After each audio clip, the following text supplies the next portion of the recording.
ماں باپ ہمیشہ نہیں رہتے، ماں باپ چلے جاتے ہیں، اس کے بعد صرف پچھتاوے رہ جاتے ہیں۔ آپ نے بھی ان کی اطاعت پہ سر جھکا دینا ہے تاکہ بعد میں ساری عمر ندامت سے سر جھکا نہ رہے۔ مان لیا کریں ان کی بات، ان کو وقت دیا کریں اور پھر اپنی زندگی میں برکتیں دیکھیں۔ ماں باپ کے ساتھ اچھے سلوک کی جو برکتیں ہیں نہ ان کی مثال نہیں ملتی۔ وہ چلے جائیں گے تب بھی ان کی دعا آپ کے ساتھ رہے گی، آپ کا بخت بلند رہے گا، آپ کو وہاں رزق ملے گا جہاں سے آپ نے سوچا بھی نہ ہوگا۔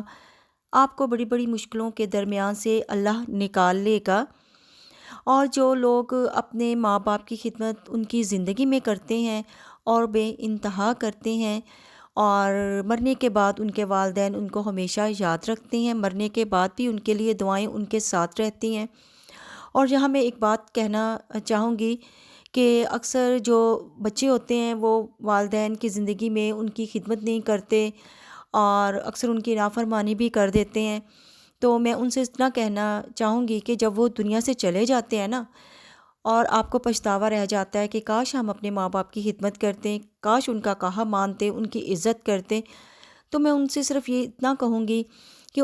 وہ دنیا سے چلے تو گئے ہیں لیکن آپ ان کو یاد تو رکھ سکتے ہیں، ان کے لیے صدقہ جاریہ بن سکتے ہیں۔ اپنے ماں باپ کے لیے وہ کچھ کریں جو وہاں ان کو ان کا ثواب ملتا رہے، ان کے درجات بلند ہوتے رہیں۔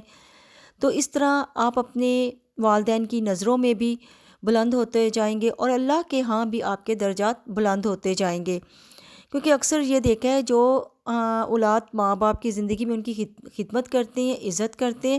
لیکن وہ بعد میں والدین کو یاد نہیں رکھتے، ان کی قبروں پر نہیں جاتے اور ان کا کوئی صدقہ جاریہ نہیں کرتے، ان کو کوئی فاتحہ خوانی نہیں دیتے۔ تو والدین تو انتظار میں بیٹھے ہوتے ہیں کہ ہماری اولاد ہمیں کچھ نہ کچھ بھیجے تاکہ اللہ ہمارے درجات بلند کرے۔ تو میں ان سے کہوں گی کہ جو ان کی زندگی میں رہ کر خدمت نہیں کر سکتے نا، تو ان کے جانے کے بعد ان کے لیے آپ ان کی زندگی بن جائیں، یعنی کہ موت کے بعد انہیں جنت والی زندگی بن جائے تاکہ اللہ ان کے وہاں پہ درجات بلند کرے اور آپ کے بھی کرے۔ تو اس لیے وہ بچے جو اپنے آپ کو قصوروار سمجھتے ہیں کہ ہم اپنے والدین کی خدمت نہیں کر سکے، تو ان کے جانے کے بعد ان کی آپ صدقہ جاریہ کریں، فاتحہ خوانی کریں، ان کی قبر پہ جا کے آپ پڑھیں، تو وہ والدین آپ کو معاف کر دیں گے اور اللہ تعالیٰ کے ہاں درجات بلند ہو جائیں گے اور والدین آپ کی ہر مشکل میں آپ کے ساتھ ہوں گے اور اپنی دعاؤں میں وہ آپ کو یاد رکھیں گے۔ ویڈیو اچھی لگے تو شیئر کیجئے گا، لائک ضرور کیجئے گا۔